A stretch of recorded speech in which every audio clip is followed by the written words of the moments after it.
Melbourne cricket ടെസ്റ്റിൽ India തിരിച്ചടിക്കുന്നു. രണ്ടാം ഇന്നിംഗ്സിൽ ബാറ്റിംഗ് ആരംഭിച്ച ഓസീസിന് 6 വിക്കറ്റുകൾ നഷ്ടമായി. ബുംറ 4ഉം സിറാജ് 2 വിക്കറ്റുകളാണ് വീഴ്ത്തിയിട്ടുള്ളത്. നിഖിൽ കുമാർ വിവരങ്ങളുമായി ചേരുന്നു. നിഖിൽ, വലിയ രീതിയിലുള്ള ഇന്ത്യൻ പ്രതിരോധം അല്ലെങ്കിൽ ഇന്ത്യ തിരിച്ചടിക്കുന്നു എന്ന് തന്നെ പറയാം. ഒരു ഘട്ടത്തിൽ കൈവിട്ടുപോയ മത്സരത്തിലേക്ക് ഇന്ത്യ വീണ്ടും ശക്തമായി തന്നെ തിരികെ എത്തുന്നു. തീർച്ചയായും മത്സരത്തിലേക്ക് ഇന്ത്യയുടെ ഒരു ഗംഭീര തിരിച്ചുവരവ് തന്നെ പറയേണ്ടിയിരിക്കുന്നു. കാരണം ഓസ്ട്രേലിയയുടെ രണ്ടാം ഇന്നിംഗ്സ് ബാറ്റിംഗ് ആരംഭിച്ച ഓസ്ട്രേലിയക്ക് 94 റൺസ് കൂട്ടിച്ചേർക്കുന്നതിലെ 6 വിക്കറ്റുകൾ നഷ്ടമായിരിക്കുന്നു എന്നുള്ളതാണ് ശ്രദ്ധേയകരമായ കാര്യം. അതായത് അവരുടെ മുൻനിര വിക്കറ്റുകളൊക്കെ തന്നെ നഷ്ടമായിരിക്കുന്നു. ഉസ്മാൻ ഖാജിയും ലെബുഷൈൻ 46 റൺസുമായി ക്രീസിലുണ്ട്. ബാക്കി സ്മിത്തിനെയും ട്രാവിസ് ഹെഡിനെയും ഒക്കെ അവർ പുറത്താക്കിയിട്ടുണ്ട്. മിച്ചൽ മാർഷ് അടക്കമുള്ള താരങ്ങളൊക്കെ പുറത്തായിട്ടുണ്ട്. ഇതിൽ നമ്മൾ ഏറ്റവും ഓസ്ട്രേലിയൻ ബാറ്റിംഗ് നിരയിൽ പേടിക്കേണ്ട അല്ലെങ്കിൽ ഇന്ത്യയുടെ പേടി സ്വപ്നം എന്നാൽ സ്മിത്തും ട്രാവിസ് ഹെഡും പുറത്തായിട്ടുണ്ട്. ഹെഡിനെ 1 റൺസ് എടുത്ത ഹെഡിനെ ബുംറയാണ് പുറത്താക്കിയത്. ഒപ്പം തന്നെ സ്മിത്തിനെ സിറാജും പുറത്താക്കിയിട്ടുണ്ട്. ഇപ്പോൾ ജസ്പ്രീത് ബുംറ 4 വിക്കറ്റുകളാണ് ഓസീസിൻ്റെ 4 വിക്കറ്റുകൾ ജസ്പ്രീത് ബുംറ വീഴ്ത്തിയിട്ടുണ്ട് എന്നുള്ളതാണ് ശ്രദ്ധേയകരമായ കാര്യം. ഇതിൽ എടുത്തു പറയേണ്ട മറ്റൊരു കാര്യം കൂടിയുണ്ട്.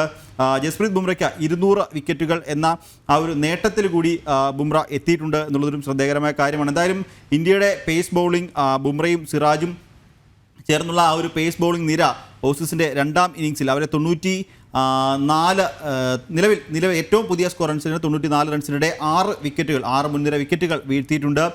നിലവിലത്തെ ഒരു ഏറ്റവും പുതിയ വിവരമനുസരിച്ചിട്ടാണെങ്കിൽ ഓസീസിന് 199 റൺസിൻ്റെ ലീഡാണ് ഉള്ളത്. നേരത്തെ ഒന്നാം ഇന്നിംഗ്സ് ഇന്ത്യ 369 റൺസിന് പുറത്താവുകയായിരുന്നു. സെഞ്ചുറി നേടിയ നിതീഷ് കുമാർ റെഡ്ഡിയുടെ ആ ഒരു ബാറ്റിംഗ് പ്രകടനത്തിലാണ് ഇന്ത്യക്ക് പൊരുതാവുന്നൊരു സ്കോറിലേക്ക് എത്തിച്ചത്. അങ്ങനെ 369 റൺസ് ഇന്ത്യ ലീഡുമായി